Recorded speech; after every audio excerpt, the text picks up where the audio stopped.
कम आज थोड़ी सी डिस्कशन करनी थी मरी और उससे रिलेटेड जो इंसिडेंट हुए और वहाँ की आवाम के तसरात और वहाँ पे जो लोग गए जो वापस आए और ओवरऑल एक जो सिनेरियो क्रिएट हुआ है उस पर हमने जो फाइनली आउटकम है वो जो हमने आउटकम निकाला है वो सिर्फ़ और सिर्फ यही था कि गलती कहीं ना कहीं हमारी अपनी भी थी, कहीं ना कहीं गवर्नमेंट की भी थी और कहीं ना कहीं वहाँ के लोगों की भी थी।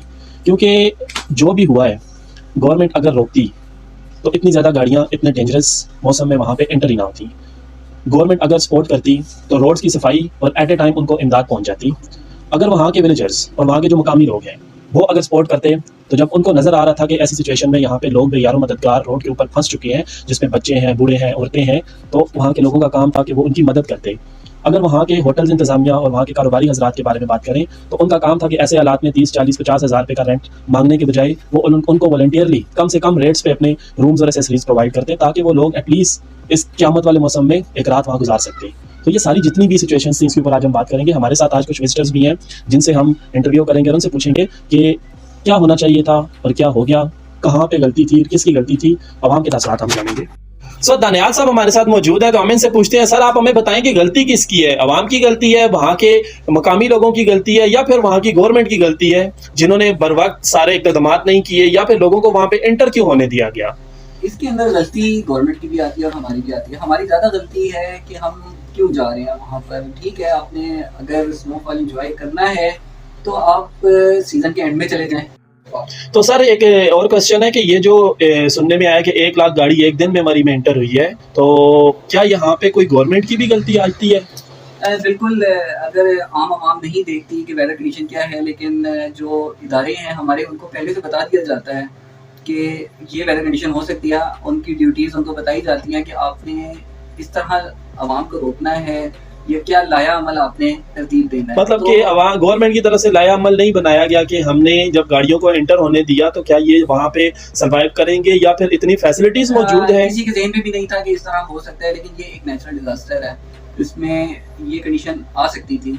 नहीं सर, कुछ लोगों का ये रिव्यू आ रहा है कि जब वो होटल्स में गए हैं तो वहाँ पे उन लोगों से 30,000, 40,000 और 50,000 रुपया एक रात का रेंट मांगा गया। इस बारे में क्या कहते हैं? ऐसा ही है, जब वो तो आपको पता है कि हमारे पाकिस्तान में मजबूरी से फायदा उठाया जाता है। हाँ, वो मैंने अपनी लास्ट वीडियो में भी एक प्रोवर्ब बोला था कि जब लोग मरना शुरू हो जाएं तो कफन महंगे हो जाते हैं। हाँ जी, बिल्कुल ऐसा ही है। इन्होंने भी हमारे साथ ऐसा ही काम किया है। हमारे साथ अभी उज़ैम मौजूद है। उज़ैम हमारे एक सीनियर एनालिस्ट है, एसई एनालिस्ट है। हम इनसे पूछना चाहेंगे कि सर आप सिर्फ हमें इतना बता दें कि वहाँ की आवाम जो थी उन्होंने कोऑपरेट नहीं किया, होटल्स वालों ने कोऑपरेट नहीं किया, लोगों के ये तासुरात आ रहे हैं, इसके बारे में कोई आप थोड़ा सा अपने रिमार्क्स हमारे साथ शेयर कर दें। सर जी, इसके बारे में सिर्फ यही कहना चाहूँगा कि जब मुसीबत आती है तो हमारी आवाम उससे फ़ायदा उठाने के लिए पहले पहुँच जाती है। ठीक है, ये आपको भी पता है और ये हम सबको भी पता है कि वहाँ के जो इलाकाई लोग हैं वो किस तरह से लूटते हैं। बेशक आप इस मौसम में जाएं या मौसम के विदाउट जाएं, चार्जेस उनके हाई होते हैं और जब इस तरह की नेशनल डिजास्टर हो जाए, कंडीशन जो सीवियर हो जाए, उनको पता होता है कि जो आवाम आ रही है वो इस मौसम को बर्दाश्त नहीं कर सकती, लेकिन फिर भी वहाँ के होटल वाले, वहाँ की इंतजामिया, और आप जो बात कर रहे हैं कि गाड़ियाँ, जो आप कह रहे हैं कि उन्होंने इतनी ज़्यादा गाड़ियाँ एंटर होने दी, वो क्यों होने दी? तो आपको पता होगा कि वहाँ पे बाइक्स तक के टूल चार्जेस हैं। तो जब हुकूमत और वहाँ के इदारों को पता है कि गाड़ियाँ एंटर हो रही हैं, उनका रेवेन्यू जनरेट हो रहा है, उनको इस चीज़ से कोई लेना देना नहीं है। आगे जाके रोड ब्लॉक्स हैं या वहाँ की आवाम तंग होगी या वहाँ पे मौसम कैसा होगा, उनको सिर्फ और सिर्फ अपने पैसे से मतलब। ठीक है, तो ये हमारी आवाम की जिम्मेदारी बनती है कि अगर आप किसी सफ़र पे जा रहे हैं, सबसे पहले आप अपनी व्हीकल को चेक करें कि क्या वो एलिजिबल है ऐसे इलाकों में सर्वाइव करने के लिए। ना आप लोगों के पास प्रॉपर ड्राइविंग सेंस है, सेफ्टी प्रिकॉशंस तो जीरो है, हम तो सीडी 70 भी लेके मरी चढ़ जाते हैं। आप लोगों को वहाँ की ड्राइविंग सेंस।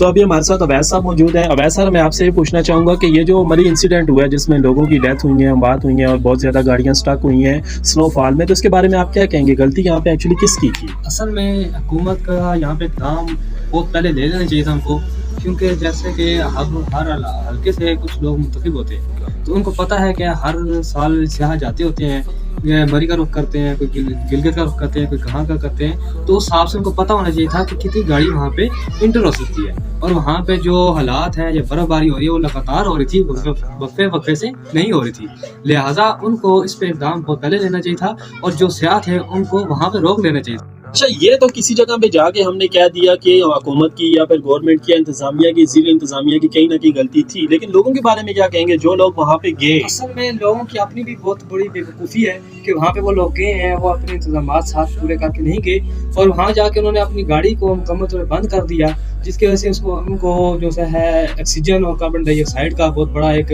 मसला पेश आया। तो जब से सियाह को चाहिए कि जब वहाँ पे जाते हैं तो उस हालात में गाड़ी का शीशा थोड़ा डाउन रखना चाहिए ताकि बाहर से ऑक्सीजन और कार्बन डाइऑक्साइड वो उनके पास हो सके और इस तरह के हालात पैदा ना हो। देखा आप लोगों ने कि जितना भी हमारा ये नुकसान हुआ है इसमें कहीं ना कहीं गलती हमारी अपनी भी थी कि आप बच्चों को, औरतों को और बूढ़ों को लेके ऐसे खतरनाक मौसम में और ऐसे एरियाज में क्यों जा रहे हैं जहाँ पे आपको पता भी है कि स्नो फॉलिंग, रोड स्लाइडिंग या रोड स्लिपिंग एक्सीडेंट्स एक नॉर्मल चीज़ है।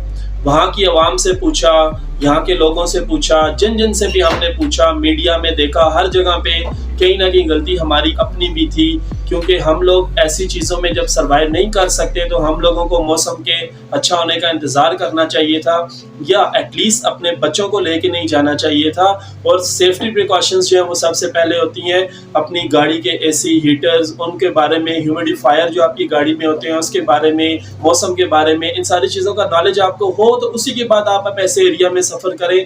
अदरवाइज अपने घरों में बैठें और अपने प्यारों से प्यार करें। इंशाल्लाह और वीडियोस के साथ मिलते रहेंगे, तब तक के लिए इजाज़त और सब्सक्राइब कर दें मेरे चैनल को ताकि इस तरह की मोर इंटरेस्टिंग वीडियोस आप तक पहुंचती रहें। थैंक यू, अल्लाह हाफिज़।